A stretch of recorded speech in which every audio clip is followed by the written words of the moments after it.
The next challenger to the Universal title has been revealed. 2 major WWE returns set for next week, and Xavier Woods has addressed that viral G4 clip following the WWE releases a few weeks ago. So lots to talk about coming out of SmackDown. First of all, we've got a new challenger to Roman Reigns' Universal title.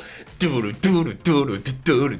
lost. Jeff Hardy, unfortunately. No. It looked like he had won the Battle Royal for the #1 contendership. However, that naughty little ginger rascal, Sami Zayn, slipping back in there, tossing Jeff over the top rope, winning the Battle Royal, which actually I bloody love. First of all, we got Sami Zayn in the main event title picture. That's awesome. I don't know if they'll drag this out all the way to the day one pay-per-view just because that's so far away. But it's just going to get people more behind Jeff Hardy. Yeah, I think exactly the same thing, whereas I'm sad that Jeff has not won, because we were talking about it yesterday on the news. It'd be amazing if he had this Universal Championship, just be able to challenge for it and everything and see him in the main title picture. But at the same time, if we remember on the Raw after Survivor Series, Sami Zayn was out there trying to find the person who had stolen Vince McMahon's egg, trying to get a world title shot. So it makes sense because he didn't get it. He brought Austin Theory to Vince McMahon, and Vince was like, "Don't like a snitch, you little bum. Off you go." Austin Theory's taking that for all his guts. But I like this. I like this a lot. I think I'm absolutely with you on this. It's lovely to see Sami Zayn, hopefully not just for a week or two, in the main title picture. I want it to be a little bit longer. And Zayn and Jeff have amazing matches as well. So if Jeff does get involved in those things, I'll be excited to see that. I want to see that. I really do. It's class. I do think it's class, because I think we're still going to get Jeff versus Roman. I think WWE have picked up on fan sentiment, and they took note at Survivor Series just how over Jeff is, and certainly the online consensus is growing and it's saying that Jeff should get a shot at it.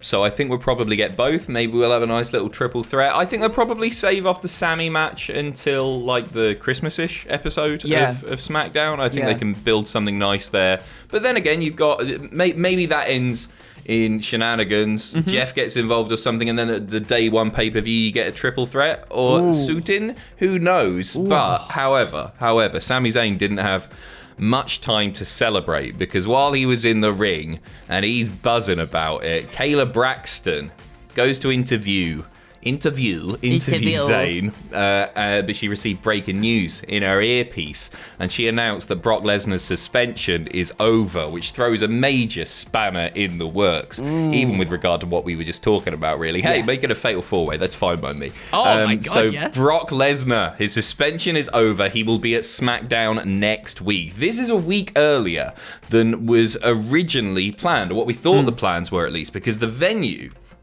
for the following week's show announced a few weeks back that Brock Lesnar had purchased a front row ticket to that episode of SmackDown. I think the creative has changed now, because the suspension's over. And I think they've just they're fast forwarding things a little bit. So I don't think we're going to see Brock Lesnar front row anymore. Do you not reckon? Maybe next week we'll see him front row and his suspension is lifted. That means he can hop over the barricade and then go and beat up Roman Reigns. But he doesn't need to. He's been a net. He can just walk down the ramp now. His suspension's over. He's grand. He's good to come back. He's scouting the competition. Yeah, maybe. Yeah. I don't know. I was quite looking forward to seeing that storyline. Hopefully he's not spent too much money on the ticket, and if so, get yourself on StubHub or wherever people sell hooky tickets nowadays and make your money back, Brock. So Brock Lesnar, SmackDown next week, but there's another return scheduled for next week on WWE TV. This time on the red side of things, as the Rated R Superstar is heading back to WWE on Monday Night Raw. He has been announced.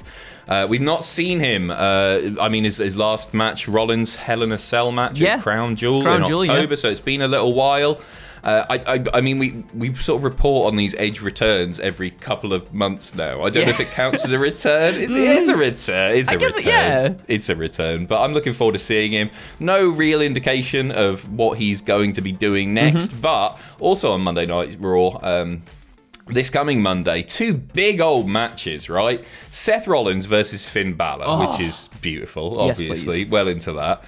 Plus the WWE Champion, Big E, taking on Kevin Owens in a non-title match. Wow. Those are two, on paper, right? Those are two pay-per-view quality matches right there. They're not going to be because they're on Monday Night Raw. Exactly. But they should still be fun. I'm quite looking forward to it. Kevin Owens now in the main event, the title picture, that's class. Seth Rollins and Finn Balor is something that is very easy to get behind, isn't it? Give them 20 minutes. Yeah, I think there'll be. I think there'll definitely be some shenanigans, especially in Kevin Owens' Big E. Like, even though it's not for the title, there's going to be shenanigans that drag it out for a little bit longer, at least until the day one pay-per-view, I think. But Seth Rollins and Finn Balor, that's exciting. I always like it when those two get together, because we know from like SummerSlam 2016 when they were fighting for the Universal Championship that like they can just put on barn burners. I hope there's fire extinguishers about, Adam. It's almost like barns. They're two very good wrestlers, isn't it? It's always like they're going to put two very good wrestlers in what will hopefully be a very good wrestling match. Yes. But no, it's good to see Kevin Owens in the title picture, even though it's a non-title match. It wouldn't surprise me if Owens picked up the win. It doesn't feel like they're protecting Big E as well as they should, and I don't think they'll hesitate to have Owens go over Big E, maybe with shenanigans again, but then lay claim to a future WWE title shot proper. Yeah, I mean, maybe that's the way that they're going with it. Maybe they're just trying to sort of like... And it was kind of the same, I think, in the Roman match, in that they were beating down Big E, but he always kept coming back and back and back, you know? Like, he's not a weak champion. He's very much a fighting champion, you know what I mean? And maybe they're trying to build him up to be that kind of person until he finally, like, rises up, and then he's like, I'm a big monster, me. Just doing all this. No one can beat me then. I'm certainly not saying he looks weak, but I don't think they're afraid to have him lose at this point, course. Which is not ideal, because we're still in the hopefully infancy of his title run. But absolutely, we will see. Tune in on Monday night. Over to AAA now. A big change to the Triplemania Rhea main event for the title here. Another new name has been announced, making it a 5-way match.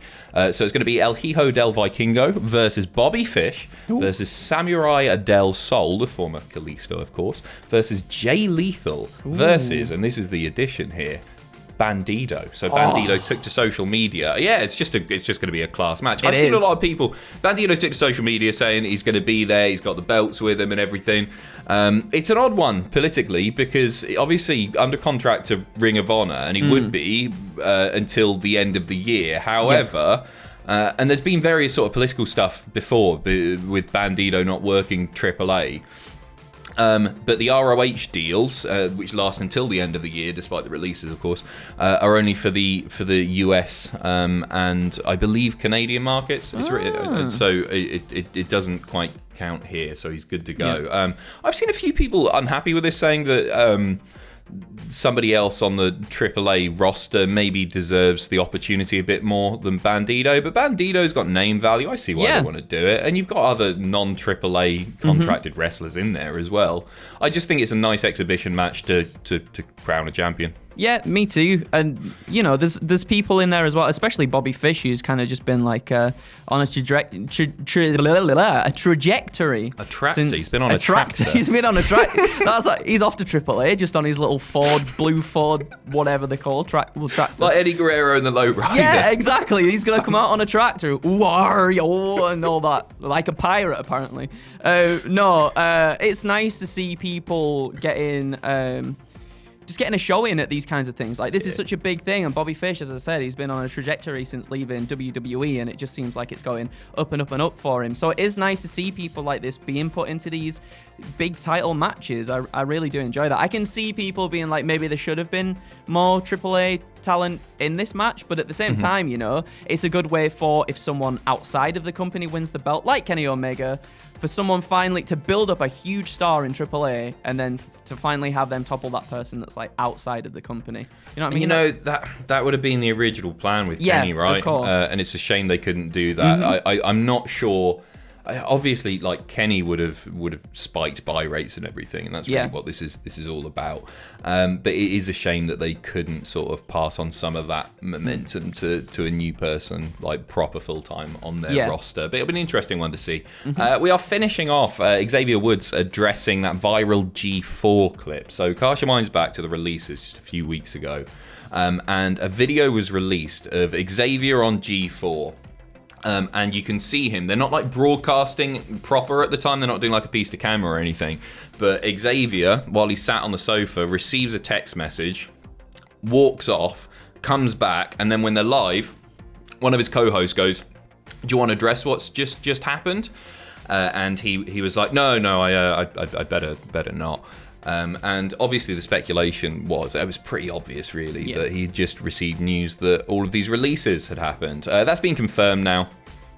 Talking to Ariel Helwani, saying, "Yeah, it sucks, dudes. It sucks because those people are my friends, and some of those guys didn't even get a chance to have a match on TV. So it always sucks hearing that news. And I saw that floating around too. Somebody sent it to me, and I legit needed to take a second because I knew we had like an hour left on the live stream, and that's my job. I had to do my job, but I also had to check on my friends and make sure people are okay. I'm not trying to sound like, oh, me.